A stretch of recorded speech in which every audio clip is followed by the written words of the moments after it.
Showing you everything about this track has been a bit longer, and I'd love to hear your opinion on a deeper, longer video like this. I'm going to move on to the next layer, which was a group of strings that came to me.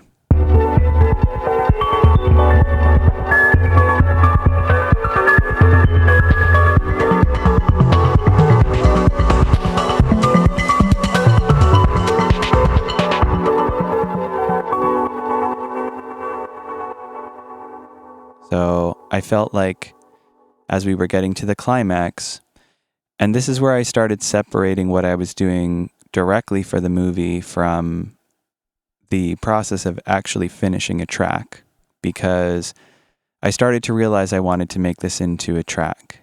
And when I did that, I wanted to add a few more layers to it, still keeping with the software and fully aware of the fact that I could use these strings and I could use these layers in the film in various forms. And, you know, also just keeping in mind with all of this that I've now got these different layers that can appear at different times. So that piano could be a complete experience in the movie with some dialogue, for example. But the full-fledged track also could. So leaving the bass intact and everything we have so far, I will show you these strings. They're going to come in about 4 bars. And at the beginning, no reverb, which is something that I did add to them, but you can see the notes cascading here. So they're kind of quiet at the beginning because the reverb that I created for them carries most of the weight at the start. So why don't I go back and put that reverb on so you can see what I mean by that. Now you'll hear very reverby strings.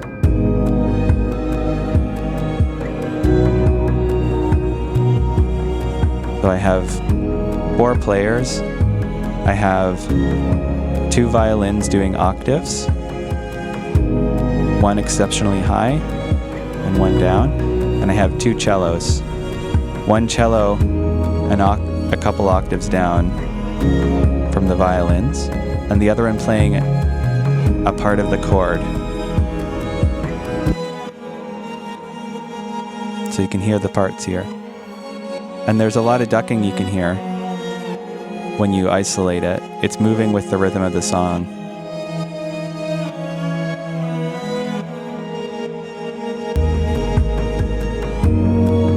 And off the loop.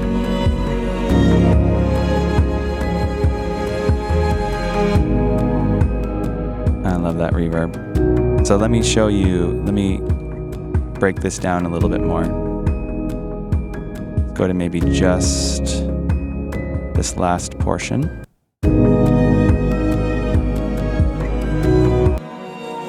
And let's look at what I've got. These are just the dry strings. Well, this is actually just the bus. So all that the bus has on it is, again, this compressor I've been really enjoying lately, and it's partially compressing the strings, adding a little bit of lo-fi quality to it, and the ducking, of course, and the movement. I'll turn that off for a second. Very straight, obviously. Put it back on. Very aggressive duck there, but you don't hear it that well in the track. I've got an EQ on the overall string bus, and this EQ is taking a bit of top end off and a bit of mid-range out. These strings, LA Studio strings in Contact, I really enjoy the players, but it's a bit mid-rangey. Check it out. See, it's a bit pinched. You feeling that? Now, I might have gone a little far. I sucked a lot of mid-range out of these strings, but I really want them to be more atmospheric than taking over the track. I don't want them to sit on top of everything. I want them to sort of sit in everything. So then we'll look at the individual instruments here. And all they are is different instances of LA Studio strings. You get to see my beach ball again from Contact. LA scoring strings is what it's actually called. Sorry, I can see it right on the screen right now. So I'm using the legato samples.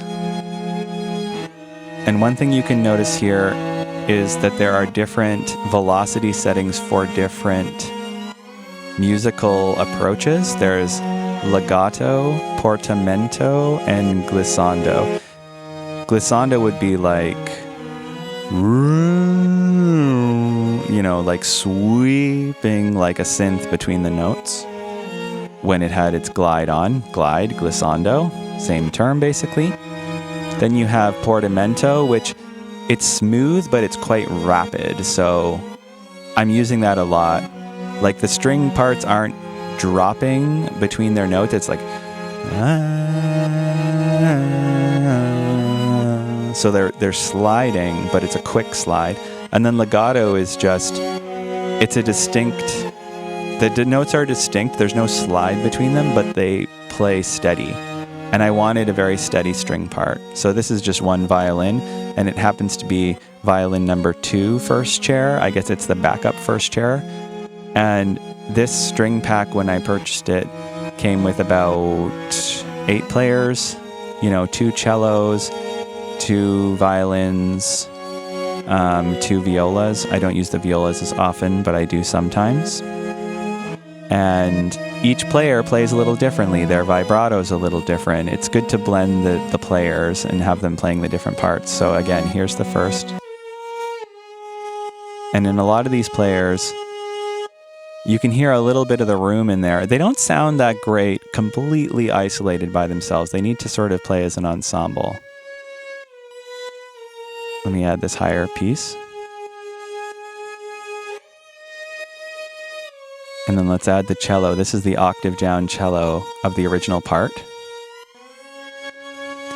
And notice I have them panned differently. So the violin, the first violin is kind of in the mid-range of a violin, and it's on the left.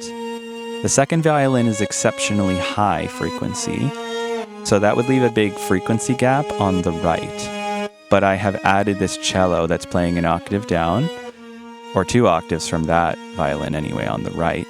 And that adds some lows into the right side. You can be kind of creative with the spacing of these. And I tried to use as few string players as I can to get my feeling across. This last part is just some notes that fit into the chord that I have created. And then let's add the reverb, which is huge at this moment. Let's turn off all these solos.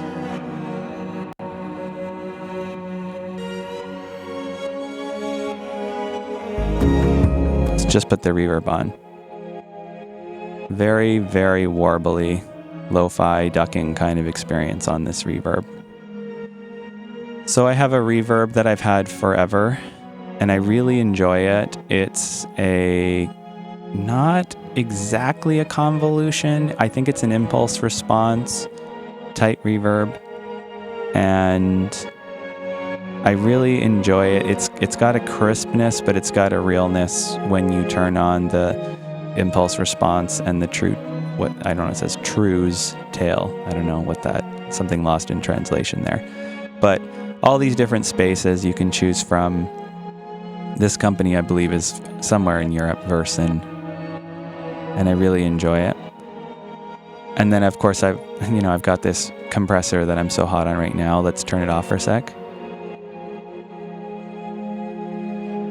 Tone isn't changing very much in this case, but the movement is changing a ton.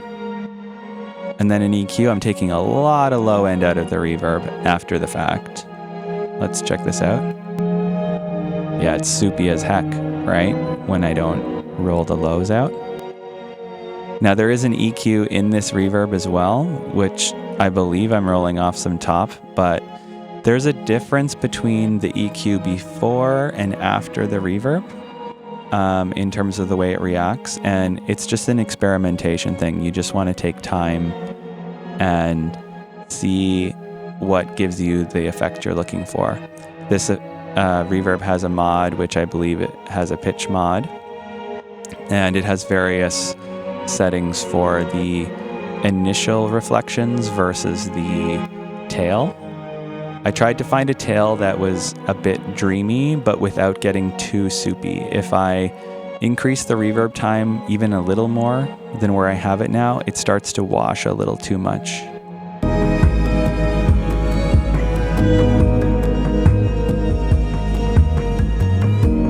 And I only really have one more layer to show you. This layer only comes in when the strings come in, and it is a breakbeat. So I'm going to turn it on, and then I will talk about it. You can see that the volume envelope starts here. So just listen for an extra layer of snare and cymbals only. You got it?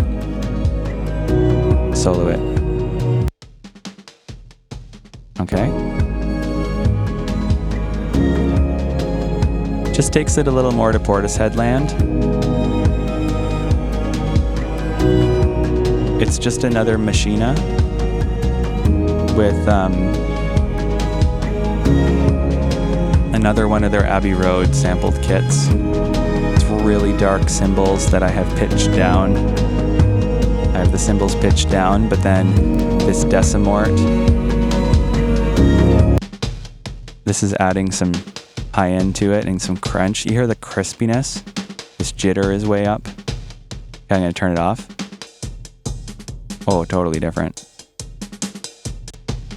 And then again, some movement compression and some punch compression.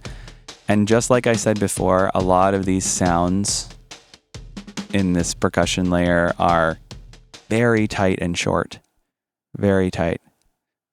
So let me just have the piece play out for you so that you can get an impression of it, and I'll give you some final thoughts.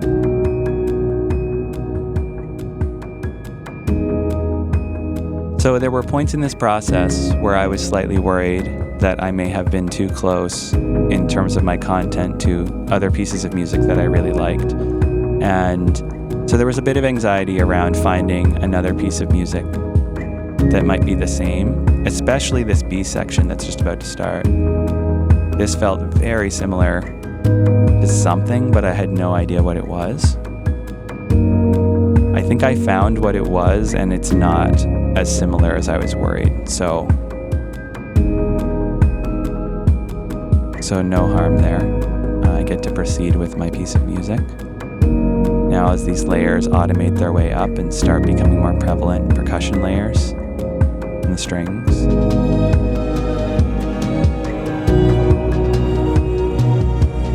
This might be a little soupy and a little dreamy right now, a little overly. Maybe some more low mids need to be cut out of things like the reverb. But I'm not worried about perfecting this right now. I just want to get my mood right. And I really do feel the mood of this.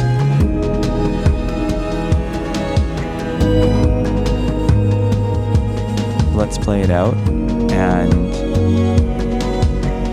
thanks for checking what I think is going to be a series of videos out now, because I have about 40-50 minutes of content to share with you here. And I hope to see you again, and I hope that this helps you with your productions. Ominous ending.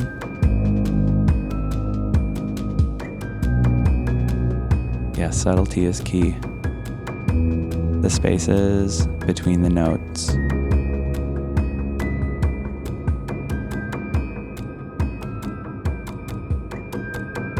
Thanks again for watching. Have a great one.